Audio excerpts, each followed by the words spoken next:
that even mean, Bowers Game Corner? Ahoy there, YouTube. Welcome back for another Thoughts from the Corner. I'm here with my good friend Adam. Hey. And today we're going to be talking about Frontier Enchanted Lands. This is for 2 to 5 players, 30 minutes to play, ages 12 plus. This is the new one from Jackdaw Co. Games. And Frontier Enchanted Land, if you want to know more about this game, exactly how it plays, I did a Bauer Family Learns on this one. I'll post that in the cards. But this is a very straightforward drafting game, where at the beginning of the game, you're going to get a big old handful of cards, and you're going to read through all those cards, and then you're going to draft one, pass them, pick up the cards, draft one, pass them until you have 7 cards in front of you. Then you're going to get a whole new set of cards and do that same thing, but passing to the right, until grand total you are going to have 13 of these cards in front of you. Now, these 13 cards, they might be what are called advanced resources, which are like fancy resources that will give you different resources. They might be things that just score you points. They might be things that just give you symbols. They might be persistent special abilities. There's a whole good, I would say there's a very good variety of cards in this game and what they do. Also, tons and tons and tons of artwork in this game as well. But then you're going to play over the course of 8 rounds, and the rounds are incredibly straightforward. It's pretty much just look at what resources you have. Maybe you get an additional resource, play cards, deal with whatever's with the cards, and then you move on. So I've had a chance to play this 4 or 5 times. You got a chance to play it for the first time tonight. We played a 3-player version of the game. So what were your thoughts on it? So I thought that this game was going to be a lot longer when we first started. It moves quick, and yeah, you know, I was strategizing, I'm going to do all these things, and got to a point where I was like, I am not going to do any of those things. I'm going to do one thing, and I started working toward that one goal about halfway through the game. And you won. Yeah, it ended up working out for me, only because I had that harbor card, so I ended up having a lot of cards that I could just put underneath this one and give me a bunch of points. So I kind of lucked into it, but yeah, I like the set collection. I like that there's a lot of variety in the cards. When you said, we're gonna draft these, you're gonna have to read all these cards, I was just like, oh man, I don't want to read a ton of cards. But really, it's quick. There's not a whole lot of text on the cards. I mean, I've played some games where it's like you're sitting there like, okay, and I have no idea what this means. Did you feel like the cards are pretty straightforward? Yeah. It really answered everything that you needed to do on the card. It didn't have a lot of, rules ambiguity to it. It was pretty concise and really, really well done. So one question I do have with you is there's 2 very, very, very different versions of this game. The first one, which takes about 15-20 minutes to do, is where you draft. Like it says it's a 30-minute game. I think the drafting is going to take about 15 minutes of the game, and then the rest of the whole entire game is probably going to take about 15-20 minutes of the game. Or you just play the one where you don't draft, you just get dealt 13 cards, which I've done a couple times. I did it with my son, and I did it in class. I personally think that if you're playing this as a family weight game, I think the first couple times you might just want to deal them out. But I think that the game is so simple, as you put it, and everything's pretty straightforward, that most of the time you are going to want to play with the drafting version of the game. And I honestly don't think it would have went over nearly... I don't know. What do you think?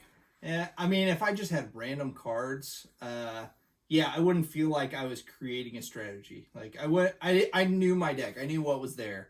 And so like when I realized I needed to change it, I knew what I needed to do to change that.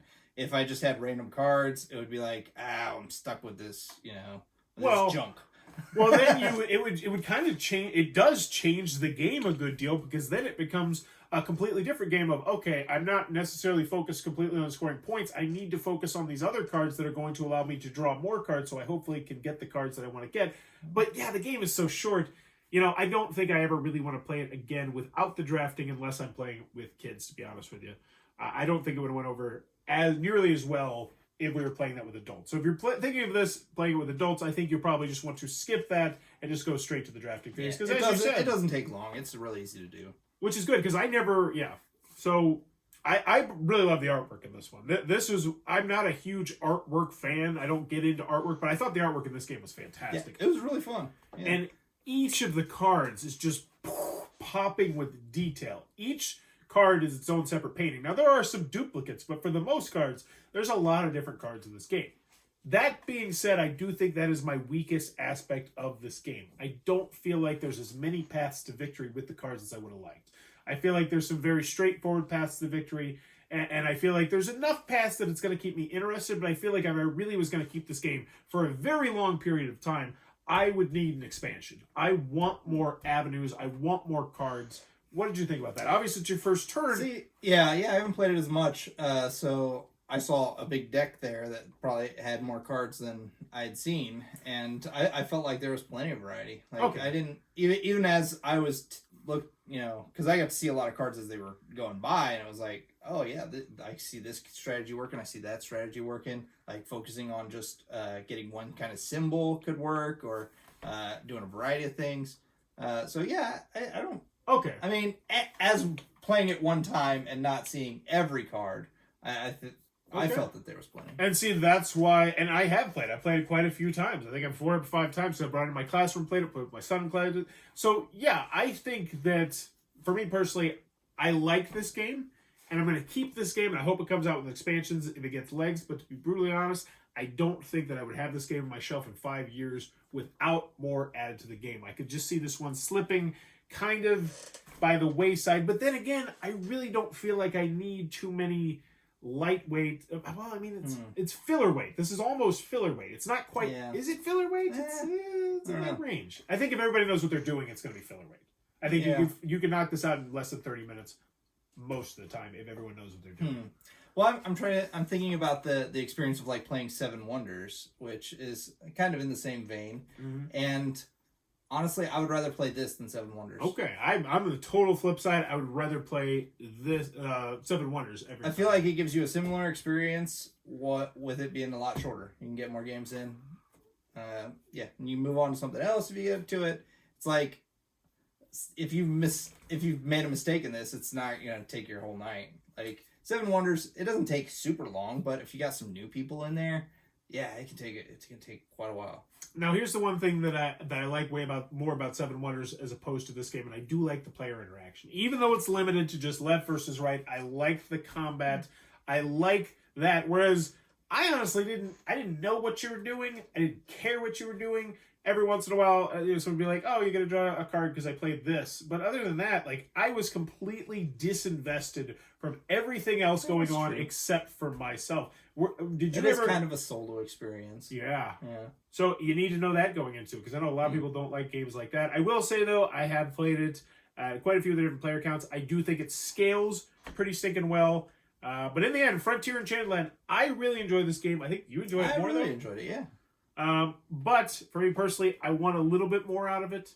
But if you're in the market for a lightweight family game, I think you could probably, it says ages 12 plus on the box, ignore this. I played with my 7-year-old. He had no issues with it at all. As long as your kids can read and comprehend, I think they can easily enjoy Frontier Enchanted Land. And if you are playing with kids, I will say, bring it into my classroom. I saw this. The artwork really does shine then, because they are all about all the different artwork. Because I can't stress it enough. The artwork's just spectacular in this. But that is Frontier Enchanted Land. If it looks like it might be your cup of tea, be sure to check that one out. If you're enjoying what we're doing, please be sure to click on that subscribe button down below. Also, in the comments below, let me know. Okay, we're going to go way, way, way back, Machine. If you could have been the first person to invent anything in the history of humanity, what would it be? Ooh, wow. That's a big one. Yeah. Past or present? I mean, what is my goal? Do I want to be remembered? Do I don't just want to. What do you want to do? I guess be the guy that invented soap. Soap? Saved billions of lives. I mean, so many lives. I want to be the guy that invented a time machine. I just want to go. I just want to break time. Just break existence. But you don't know that that's actually possible. What, to invent a time machine? Yeah. Well, in this hypothetical question, you can invent whatever you want. So I'm going to invent a time machine, and I would go into the future. Because here's the thing. It's kind of like the old genie. Oh, I wish for more wishes. If I invent the time machine, I can go into the future, discover how they invented things, and then I can steal other people's inventions. I can be the next Benjamin Franklin. I'm making a time machine. Or you do the Magic 2.0 thing where everything's in a computer, and so we're just avatars in that computer, and we can manipulate our own code and move to any time that we want. Whoa. Yeah. It's too much. It's too much. I don't want to think about that much. Let me know in the comments below. What are you inventing? And as always, thanks for your time, YouTube.